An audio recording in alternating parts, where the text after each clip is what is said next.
제가 자유와 해방을 드리러 왔군요. 감사합니다. 순종이라고 하는 것은 어렵습니다. 그런데 순종을 할 수가 있어요. 어떤 경우에 순종을 할 수 있는가 하면 순종해야 되는 분명한 이유와 목표와 그리고 순종 후에 얻게 될 결과들을 분명히 알면 순종을 할 수가 있습니다. 그런데 순종을 할 수 없는 경우는요, 밑도 끝도 없이 순종을 하는 것이죠. 순종을 왜 해야 되는지에 대한 도무지 그런 이유와 목적들이 제시되지 않은 채 순종을 하라 하는 경우는 순종은 어려운 것입니다. 오늘 본문의 순종이 바로 그런 모습이 아닐까 하는 생각을 해봅니다. 하나님께서 백살에 여러분 잘 아시는 것처럼 아브라함에게 이삭을 허락해 주셨습니다. 아들로 인해 아브라함 가족은 너무 기뻤고 행복했습니다. 그런데 그 기쁨도 잠시 얼마 지나지 않아 하나님은 그 사랑하는 독자 아들을 제물로 바치라, 번제로 드리라 이렇게 명하신 것입니다. 놀라운 것은요, 이런 명령 앞에서 아브라함의 반응이에요. 도무지 그 아들을 왜 바쳐야 되는지, 그 아들을 바치면 하나님이 약속하신 그런 약속이 어떻게 되는 것인지, 이런 방구의 말씀도 없으신 채 아들을 바치라 명하시는 거예요. 이런 순종을 할 수가 없는 것이죠. 인간으로서는 할 수 없는 순종인데 아브라함의 반응이 참 대단합니다. 납득이 불가능해 보이는 이런 명령 앞에서 아브라함은 그 외아들을 제물로 바치는 자리로 나아간 것입니다.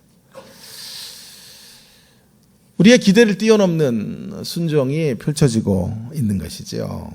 그래서 우리는 아브라함에게 탄성을 지를 수밖에 없습니다.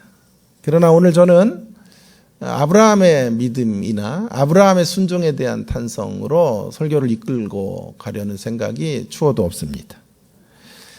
제가 정말 궁금한 것은 이거예요. 도대체 이런 자리에서 어떻게 순종할 수 있었을까 하는 대목입니다. 인간으로서는 도무지 알 수 없어요. 자녀라고 하는 건 가장 고상한 우상이 아니에요? 우리의 우상 중에 가장 고상한 우상이 자녀일 거예요. 그 자녀를 하나님께 번제로 제물로 바친다, 이런 것은 불가능한 일이에요. 그런데 아브라함은 그 순종의 명령을 준행합니다.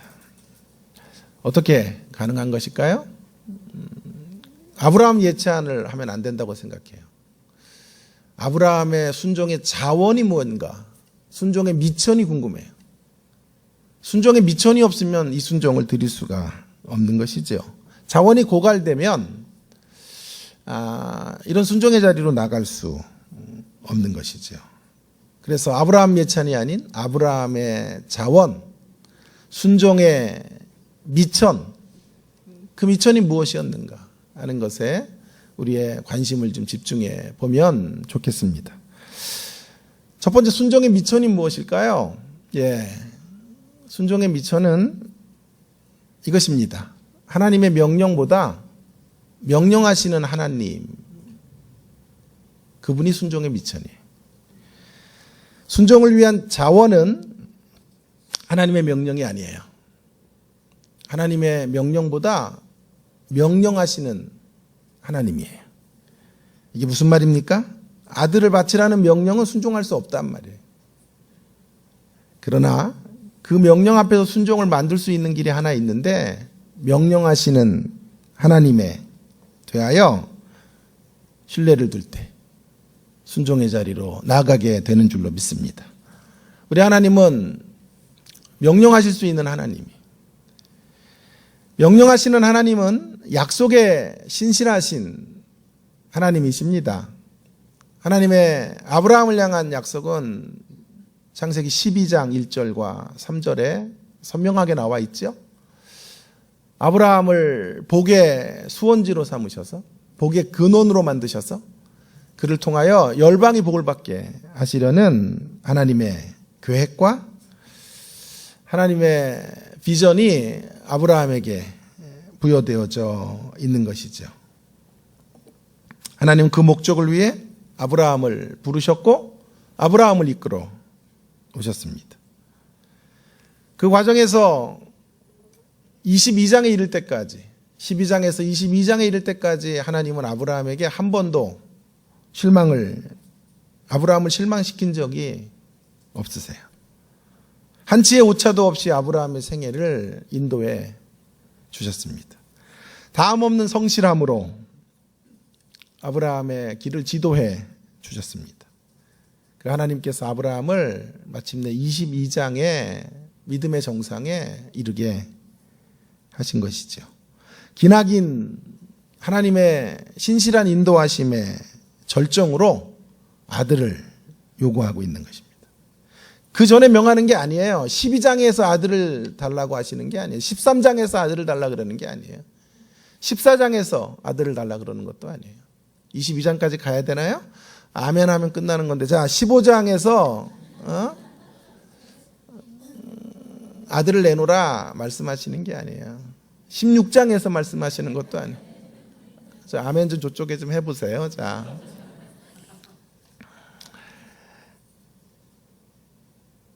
여러분, 신실하신 하나님, 그 하나님께서 아브라함에게 명령하신 것이기 때문에 순종할 수 있는 것입니다. 하나님에 대한 진한 경험, 그 경험이 있기에 도무지 명령을 따라서는 갈 수 없어요. 그 명령은 지킬 수도 없어요. 그러나 그 명령하시는 그 하나님에 대하여, 그 신실하신 하나님에 대하여 진정한 신뢰가 있기에 순종의 길을 뚜벅뚜벅 걸어갈 수 있는 것입니다. 이렇게 본다면 무엇을 명하시느냐보다 중요한 것은 누가 명하시느냐 하는 게 중요해요. 무엇을 명하셨는가가 아니라 그 명령을 하신 분이 누구인가, 누가 명하시는가 하는 문제가 매우 중요한 것입니다. 약속에 신실하신 하나님이 명하신다면 따를 수 있는 것이지요. 하나님의 명령만으로는 따를 수 없지만 명령하시는 그 하나님에 대한 관계 안에서 그분의 길을 따라갈 수 있고, 그분이 허락하신 명령이라면 어떤 명령이더라도 순종의 자리로 나아갈 수 있는 것입니다. 예를 들어 보겠습니다. 세상에 둘도 없는 친구가, 가족보다도 형제보다도 더 친한 친구가 어느 날 문자를 저에게 보냈습니다. 뭐 전화를 걸었다고 해도 됩니다. 거액의 돈을 좀 빌려달라고 말하는 거예요. 제가 빌려주기에는 너무나 큰 액수의 돈을 달라고 하는 거예요. 언제 줄지 확답할 수 없다고 말하는 거예요. 보이스피싱 말하는 게 아니고요. 친구가, 이쪽은 또 웃지도 않아요. 자, 친구가 저에게, 생명보다 더 친한 친구가 저에게 그런 부탁을 하는 것이죠. 너무 큰 액수의 돈이기 때문에, 또 언제 받을 수 있는 확답이 없기 때문에 못 준다고 할 수도 있어요. 그러나 정말 그 친구와의 관계가 생명을 나는 정도의 우정이라면 줄 수 있다고 생각합니다. 아무도 동의를 안 하시네요? 줄 수 있죠. 무엇을 부탁했느냐보다 더 중요한 건 누가 부탁했느냐 하는 게 중요할 것입니다. 이처럼 우리가 하나님을 신뢰하는 것으로 순종을 만들 수 있는 거예요. 하나님에 대한 신뢰가 순종의 자원이고 미천이에요. 아브라함은 사실은 오랜 훈련 끝에 이 자원을 갖게 된 거예요. 이 미천을 든든하게 가지고 있는 생애가 된 거예요. 그 미천을 가지고, 그 자원을 가지고 여호와의 산에 올라 그의 삶의 가장 고상한 우상을 하나님 앞에 제물로 드릴 수 있게 된 거예요. 신앙생활이란 결국 바로 이 자원을 분명히 확보해가는 여정이 아닐까요? 이 미천을 갖는 여정이 아닐까요?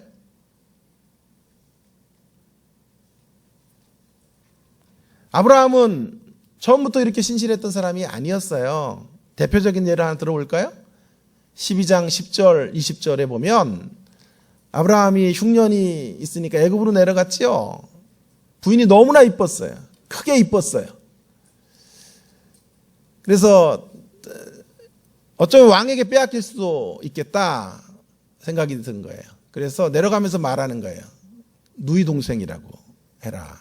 혹시 빼앗기더라도 나는 살아야 되지 않냐. 이런 남자를 어려운 말로 찌질이라 이렇게 말하는 거예요. 아브라함은 사실은 처음부터 이런 미천을 가진 게 아니에요. 하나님의 약속의 통로로 부름받았지만 그는 많은 시행착오를 하고 수많은 실수들을 저질러요. 여러분, 저는 캐나다에서 우리 김상수 목사님과 함께 유학생활을 했는데요. 우리 목사님도 어려웠고 저도 생활이 참 어려웠어요. 교회에 100년 된 건물을 이제 창고 건물을 저에게 쓰실 수 있도록 교회에서 허락을 해주셔서 그를 급조해서 저희가 단칸방에서 살았는데요. 쥐들이 얼마나 많이 들어오는지 정말 갑자기 그 한국 반찬 냄새들이 나고 하니까 외국산 쥐들이요 계속 들어오는 거예요. 근데 우리나라 쥐들처럼 이렇게 크지가 않아요. 조그만 쥐들인데요. 더 징그러워요. 조그마니까. 워낙 쥐를 싫어하고. 예수님은 너무 좋아하는데 쥐들이 너무 싫어요. 그런데 어쨌든 연결도 안 되네. 자, 어쨌든 또 와야 돼. 이렇게 연결 안 되는. 자, 어쨌든 쥐들이 너무 싫어. 하루는 이제 방문을 열고 나가는데 바로 문을 열면 바로 이제 부엌이에요. 쥐들이 한 4-5마리가 춤을 추고 있는 거예요. 얼마나 놀랐는지 기겁을 하고 제가 식탁 위로 올라갔죠. 팬티바람으로 버들버들 떨면서 제 아내의 이름을 불렀어요. 조혜정 나와. 막 잠자고 있던 와이프가 깜짝 놀래가지고 뭔 일이냐고 불났냐고 나왔는데 쥐들이 내 쪽으로 오는 것 같아서 와이프를 쥐 앞으로 밀어낸 거예요. 쥐 보라고. 쥐를 좀 쫓으라고 막 그래. 근데 쥐를 안 보고 저를 봐요, 와이프가. 그때 와이프가 이런 생각을 했대요. 저런 인간이랑 살아야 되나. 찌질이. 아브라함도 찌질이고 저도 찌질이에요. 용됐죠. 예? 그런 아브라함의 인생을 하나님이 끌고 오셨고 함께 해주셨고 변함없는 신실하심으로 지켜주셨어요. 할렐루야. 그것이 아브라함의 순종의 미천이에요. 자원이에요. 아브라함 예찬하면 안 돼요. 아브라함이 얼마나 대단한가 이런 얘기 하면 안 돼요. 아브라함의 순종의 미천이 얼마나 대단한 것이 마련됐는가 하는 게 본문의 초점이에요. 그리고 그 자원을 하나님이 마련해 주신 거예요. 우리는 그 사실로 이 본문에서 하나님을 높여야 돼요. 아브라함 지금 그 하나님의 순종의 자원 속에서 믿음을 발휘하고 있는 거예요. 아브라함이 왜 이 믿음을 보여줘야 하냐 하면 열방의 통로가 되어야 하기 때문에 그래요. 열방을 향하여 믿음의 가치가 어떤 것인지를 알려줘야 돼요. 하나님을 믿는 자들의 수준이 어디까지인지를 오고 오는 모든 세대에 보여줘야 돼요. 하나님께서 우리 인생들을 어디까지 끌어가시기 위하여 부르셨고 어떤 생애의 자리로 초청하고 계시는지 신앙이 그렇게 시시한 게 아니에요. 믿음의 삶이 그렇게 천박한 게 아니라 이 말이에요. 그런 사실을 오고 오는 모든 열방들을 향하여 본으로 보여주시기 위하여 이 순종의 자원만 있으면 가장 고상한 우상도 하나님께 올려드릴 수 있다는 사실을 세상 만방에 알리시기 위하여 창세기 22장의 사건이 기록이 되어 있는 것입니다. 그래서 창세기 22장은 그런 하나님께 붙들려 살아왔던 그 순종의 미천을 가지고 있었던 아브라함의 생애의 절정이 되는 거예요. 아브라함은 왜 하나님께서 아들을 바치라고 하는지 그거 풀어낼 실력이 없었어요. 없었어요. 이런 말도 되지 않는 명령 어떻게 하실 수 있습니까? 아브라함의 항변이었을 거예요. 그러나 그는 알아요. 이 명령을 자기가 도저히 이해할 수 없고 납득할 수 없지만 명령하시는 하나님이 얼마나 위대하시고 얼마나 신실하신지 아브라함은 그것을 분명히 알고 있었어요. 그것을 알았기에 결단합니다. 결단할 때 주의해야 될 건 와이프랑 상의하면 안 돼요. 혼자 결단하고 여성들이 저를 째려보네요. 자, 혼자 결단하고 새벽에 일찍이 일어납니다. 새벽에 일찍 일어나요. 그리고 3일의 길 동안 이 순종의 여정을 걸어요. 왜 3일일까? 순간적인 비장한 결단이 흔들릴 수 있는 시간이에요. 3일은. 감정의 충만함이 이성으로 역습을 당할 수 있는 시간. 이성적 판단이 돌아오는 시간이. 아, 내가 지금 무슨 일을 하고 있는 거야? 내가 지금 어디를 향해 가고 있는 거야? 내가 어떻게 아들을 하나님 앞에 드릴 수 있단 말이에요? 정신이 깨어나는 시간. 나 돌아갈래 라고 외치며 되돌아갈 수 있는 시간이 3일의 시간이에요. 그러나 그 3일의 시간 동안도 흔들리지 않아요.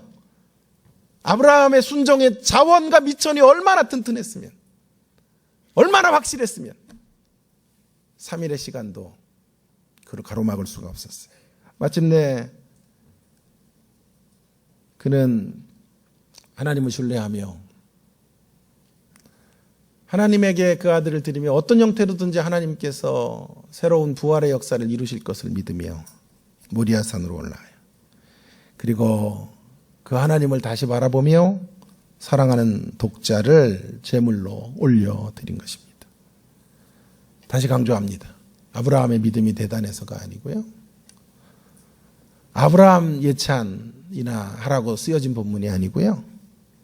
그 믿음의 미천이 하나님에 의해서 주어졌고 이 순종의 미천이 얼마나 위대하고 대단한 것인지를 우리 모두가 확인해야 된다라는 취지로 이런 이야기들이 우리 가운데 소개되어져 있는 줄로 믿습니다.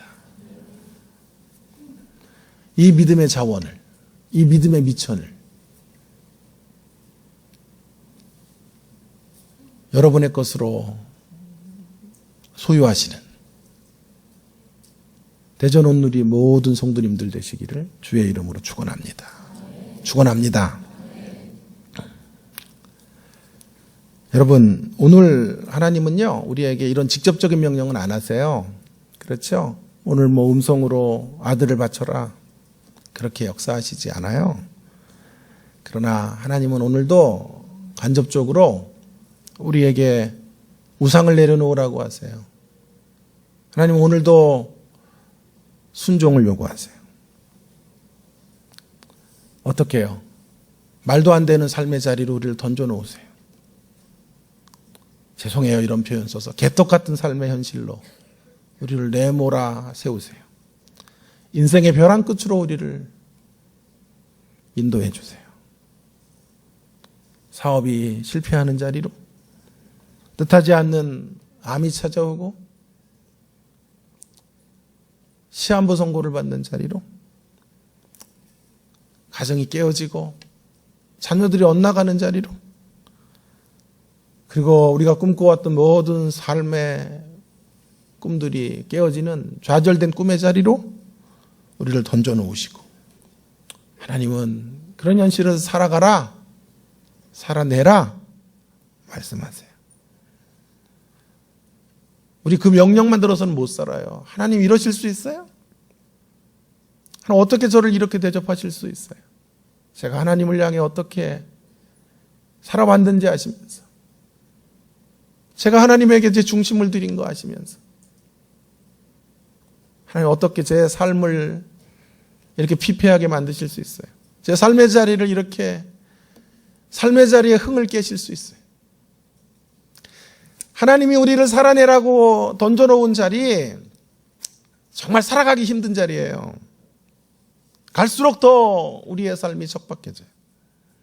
그 명령만 보면 못 살아요. 그러나 그런 삶을 명하시는 분이 하나님이시기에 우리는 주님이 우리의 삶을 어떠한 자리로 이끌어 가시든지 간에 버틸 수 있습니다.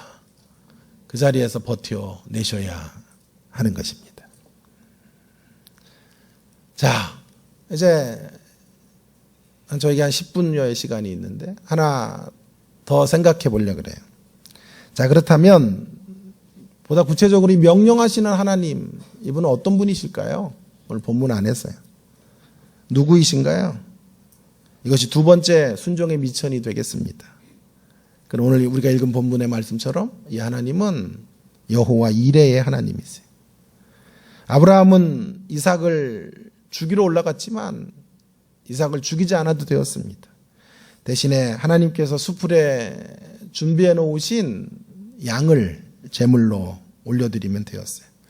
아브라함은 아마 어렴풋이는 알았을지 몰라요. 그러나 그 양이 준비되었을 것이라고 확실하게는 알지 못했을 거예요. 그리고 이건 더더욱 몰랐을 거예요. 훗날에 이 모리아산의 이 사건이 그리스도의 골고다 십자가 사건으로 연결된다는 것은 아브라함은 알지 못했을 거예요. 아니, 알았어도 희미했을 거예요. 우리처럼 선명하지 않았을 거예요. 이제 우리는 분명히 압니다. 아브라함이 이삭을 바치는 사건이 신약에 오면 얼마나 놀라운 장면으로 발전하고 있는지를 우리는 확인할 수 있습니다. 신약에 이삭을 바친 그 아브라함은 신약으로 말하면 우리 하나님이세요. 진정한 이삭이신 예수님, 그 수풀에 걸려있는 그 양을 대신하여 그 진정한 속죄양이신 예수님을 하나님께서 십자가에 내어주세요. 여러분, 이삭을 드리는 아버지 아브라함의 고통이 얼마나 큰 것이었는지 유대인 전승 가운데 하나는 이렇게 말해요. 아브라함이 이삭을 드리고 내려오는 순간 눈이 멀었다. 너무 큰 고통이었기 때문에 눈이 멀었다. 사실인지 아닌지 모르겠어요. 그러나 그렇게 이야기하는 유대 전승의 기사가 있을 정도예요. 그러나 다행히도 아브라함은 그의 아들을 죽이지 않아도 되었어요. 하나님이 이삭을 죽이지 못하게 하셨어요. 아들 대신에 수풀에 걸려있는 양을 잡아 제사하도록 하셨어요. 이렇게 양을 준비하신 하나님. 근데 신약에 이르러서는 우리 하나님 아버지는 그의 아들을 처참히 십자가에서 죽게 하시는 하나님이세요. 그를 제물로 내어놓으시는 하나님이세요. 아들의 절규를 듣습니다. 나의 하나님, 나의 하나님, 어찌하여 나를 버리십니까? 그 아들의 절규를 들으면서 하나님의 마음이 어떠했을까? 한번 생각해 보십시오. 아브라함이 이삭을 드리지는 않았죠, 실제로는. 드리는 그 과정에서 너무 고통스러워 눈이 멀 정도였다면 진정한 독생자를 십자가에 내어주시는 우리 하나님 아버지의 마음은 어떠했을까? 깊은 묵상이 필요한 대목이라고 생각합니다.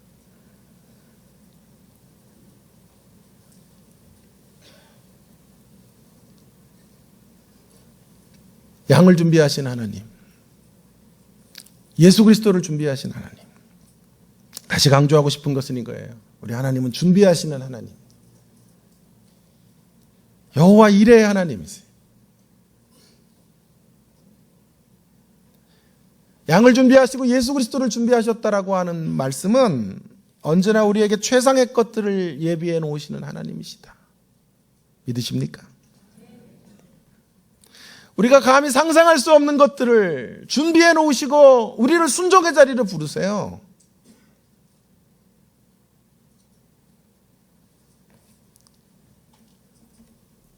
우리를 위해 준비하신 최상의 자리는 그리스도를 더 깊이 아는 자리예요. 그리고 그 목적지는 새 하늘과 새 땅이고 새 예루살렘이에요. 새 예루살렘은 금으로 되어 있고 찬란한 영광이 보장된 곳이에요. 무엇을 말하고 있습니까? 우리가 그분 안에서 온전한 승리를 거둘 것이고 찬란한 금이 될 것이고 존귀한 인생들이 될 것임을 말하고 있는 것이죠. 이렇게 귀한 것들을 예비해 두시고 우리가 감히 상상할 수 없는 것들을 준비하시고 하나님은 우리에게 명령하세요. 우리가 그 순종의 길을 걸을 때 사실은 그것들을 누리게 되는 거예요. 맛보게 되는 거예요. 아브라함은 그 하나님을 다시 한번 여기서 경험한 거예요. 누리게 된 거예요. 준비하시는 하나님을 누리게 된 거예요. 그리고 여러분, 아브라함 이야기가 여기서 끝이 아니에요. 아브라함 이야기의 후기. 여기서 경험한 하나님이 또 자원이 되어 또 미천이 되어 어디로 가는지 아세요? 24장으로 가는 거예요. 24장에서 아브라함은요, 그의 인생의 마지막이 가까운 줄 알고 한 가지 일을 하려고 그래요. 그의 부인이 죽었고 그의 아들이 언약의 족장의 자리를 계승해야 돼요. 그리고 족장의 아내가 필요해요. 그래서 자기의 고향 땅으로 종을 보내요. 자녀의 결혼의 문제를 하나님의 뜻 안에서 이루어가야 한다라고, 그게 마지막 자신의 인생의 과업이라고 생각한 거예요. 그래서 신실한 종에게 부탁해요. 거기 가서 내 고향 땅으로 가서 처자 하나를 만나거든 데리고 오라. 너무 이상하지 않아요? 아니, 당사자가 가야지 종이 가가지고 얼굴도 안 보고 만나자마자 마음에 들면 데리고 오는데 어떤 여자가 오겠어요? 근데 왔다 이 말이에요. 성경이 희한한 책이에요. 그 여인을 데리고 오라. 그 여인이 언약 족장의 이삭의 아내가 될 것이고 하나님의 역사가 그를 통하여 하나님의 언약의 역사가 이어져 가게 될 것이다. 그러니까 너무 말도 안 되는 명령이니까 물어요, 종이. 근데 혹시 만약에 여자가 안 온다 그런 확률이 크지 않겠습니까, 아브라함이요? 그러면 이렇게 하면 안 되겠습니까? 안 온다 그러면 이삭을 데리고 그쪽으로 가면, 그래서 선을 보게 해서 데려오면 안 되겠습니까? 되게 합리적인 거예요. 아브라함이 안 된다 그래요. 그러면서 아브라함이 한 가지 신앙의 확신의 고백을 하고 있어요. 그것이 바로 24장 7절이에요. 24장 7절. 24장 7절에 자막으로 좀 크게 좀 보여주실래요? 예, 이렇게 한번 같이 읽어볼까요? 시작. 하늘의 하나님 여호와께서 나를 내 아버지 집과 내 고향 땅에서 떠나게 하시고 내게 말씀하시며 내게 맹세하여 이르기를 이 땅을 내 씨에게 주리라 하셨으니 그가 그 사자를 너보다 앞서 보낼지니라. 내가 거기서 내 아들을 위하여 아내를 택할지니라. 아멘. 아브라함이 확신하는 바가 무엇입니까? 여기서 다시 또 순종의 미천이 쌓여가지고, 예? 다시 또 신앙의 미천과 자원이 더 든든해지니까 이제 이 불가능한 결혼을 성사시키는 과정에서 의심하고 있는 종에게 말하고 있는 거예요. 염려하지 말아라. 하나님께서 사자를 너보다 앞서 보내셨어. 예비하실 것이다. 예비하실 것이다. 준비해 놓으실 것이다. 그래서 믿음의 역사가 이루어지도록 하실 거니 염려하지 말아라. 절대로 이삭이 그쪽으로 가서는 안 된다. 그쪽에서 이쪽으로 건너와야 된다. 뭔 얘기입니까? 그쪽에서 이쪽으로 건너오는 사람. 그 이야기는 그쪽에서 이쪽으로 건너왔던 사람이 아브라함이에요. 갈대아우를 떠났지요. 이쪽으로 건너오는 행위는 장소의 이동이 아니라 결단의 행위인 거예요. 하나님이 가라고 하시는 그곳을 향하여 믿음으로 발을 내딛는 거예요. 자, 그러니까 지금 아브라함은 다른 조건들을 아무것도 보지 않는 거예요. 오직 한 가지, 결혼의 조건으로 한 가지를 내세우는 거예요. 믿음으로 결단하고 하나님에게 자신이 순종의 이곳으로 왔듯 그 믿음의 결단으로 순종의 걸음을 걸어올 수 있는 하나님의 사람, 그 하나님의 사람이 이삭의 아내가 될 것이다. 하나님이 바로 이 일을 이루실 것이다. 결국 아브라함은 지금 하나님의 나라와 그의 의를 구하고 있는 거예요. 하나님의 나라와 그의 의를 구하는 자들에게 모든 것을 더해주시고 함께해 주시고 예비해 주실 것을 아브라함은 신뢰하고 있는 거예요. 그 신뢰가 어디서 쌓인 거죠? 22장에서. 22장의 신뢰는 어디서 쌓인 거죠? 12장에서부터 시작되는 22장에 이르는 과정에서 순종의 미천과 자원으로 22장의 순종이 이루어지고 그 22장의 순종은 또 다른 미천이 되고 자본이 되고 자원이 돼요. 믿음의 든든한 터전이 돼요. 이제 다음 세대를 축복하고 다음 세대를 하나님에게 이끌어가는, 다음 세대를 하나님의 앞에 세우는, 믿음의 세대를 일으키는 이 귀한 사역에 쓰여지는 순종의 토대로 사용되어 진 것입니다. 그래서 순종의 씨앗을 지금 심는 거예요. 그리고 확신하는 거예요. 하나님의 나라를 향하여 나아가면 하나님의 뜻을 분별하고 순종하기로 결단하기만 하면 하나님은 예비하시는 하나님, 주의 사자를 앞서 보내시는 하나님, 보내셔서 일을 엮어가시고 성취해 주시는 하나님, 네가 그 하나님의 역사를 볼 것이다. 그 하나님의 역사를 누리게 될 것이다. 이 확신으로 나아가고 있는 것이죠. 사랑하는 여러분, 순종의 씨앗을 심는 우리가 되기를 간절히 바랍니다. 순종의 씨앗을 심으면요, 즉각적으로 열매가 걷어질 때도 있어요. 그러면 그 열매를 누리시면 돼요. 그러나 어떤 열매들은요, 즉각적으로 열매가 걷어지지 않을 때가 있어요. 중장기적으로 거둘 열매들이 있어요. 그 순종의 씨앗을 우리가 걷는 게 아니라 다음 세대가 거둘 때도 있어요. 우리 자녀들이 거둘 때도 있어요. 제 동기 목사님이 분당의 이아무개 목사님이에요. 2만 명 정도 모이는. 끝자가 숫자고 찬송을 좋아하는지 어쨌든 그런 분인데요. 제가 몇 번 그 교회에도 가 설교를 하고 했어요. 이찬수 목사님은 귀한 분이시고 훌륭하시죠.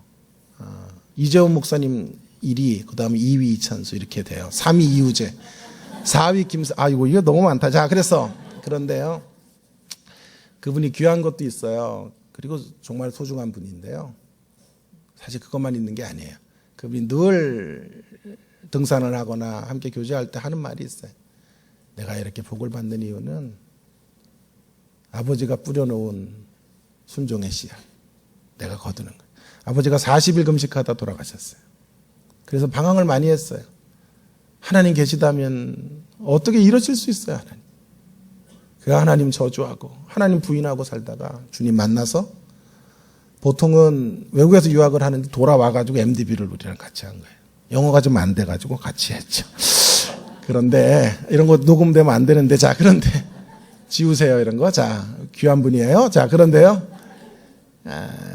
그분이 너무 신실한 것도 있지만요, 그것도 소중한 대목이고, 또 한 가지가요, 순종의 씨앗을 부모가 심은 거예요. 그것이 헛되지 않아요. 40일 금식하며 하나님의 부르심을 받았던 그 아버지의 기도가 헛되지 않아요. 그래서 그 순종의 아름다운 씨앗들을 거두는 거예요. 저는 학생들에게 이런 얘기 많이 해요. 당신들이 열심히 한다고 되는 것도 아니에요. 하나님의 아다리가 되게, 아다리 신학, 아다리가 되게 하셔야 돼요. 하나님께서 이렇게 뭔가 결실을 거두도록 하셔야 돼요. 그게 제가 만든 아다리 신학인데요. 내가 공부 열심히 해야 되는 게 아니에요. 들어갈 때 막 같이 막 서울대 출신들이 막 30명 몰리면 내가 아무리 열심히 해도 안 되는 거예요. 저는 어떻게 교수가 될게요? 내가 들어갈 때 어떤 놈도 없는 거야. 전 명문대학을 나온 사람도 아닌데요. 변변한 실력이 있는 사람도 아니지만 또 그렇다고 뭐 끄덕이고 또 막 이렇게. 목사님 왜 그래요? 여기 막 끄덕이 끝내야 되는데 막 끄덕이고 지금. 아니라고 막 실력 좋으세요. 이래야지만 끄덕. 하나님께서 길을 열어주셔야 되고 하나님께서 일을 성취해 주셔야 돼요. 앞서가셔서 모든 것들을 준비하시고 예비해 주실 때 우리의 인생들이 열매들을 누리게 되는 줄로 믿습니다. 여러분 순종의 씨앗들을 심으시고 그 순종의 씨앗들을 여러분이 누리실 뿐만이 아니라 순종의 씨앗들을 여러 곳에 심어 놓으셔서 여러분 때에 못 거두면 여러분의 자녀의 때 여러분들의 후손의 때에 또 다음 세대가 누릴 수 있는 그런 순종의 씨앗들을 뿌려놓는 저와 여러분 되기를 주의 이름으로 축원합니다. 순종의 미천과 자원으로 승리하시는 주의 백성들 되기를 주의 이름으로 부탁드립니다. 감사합니다.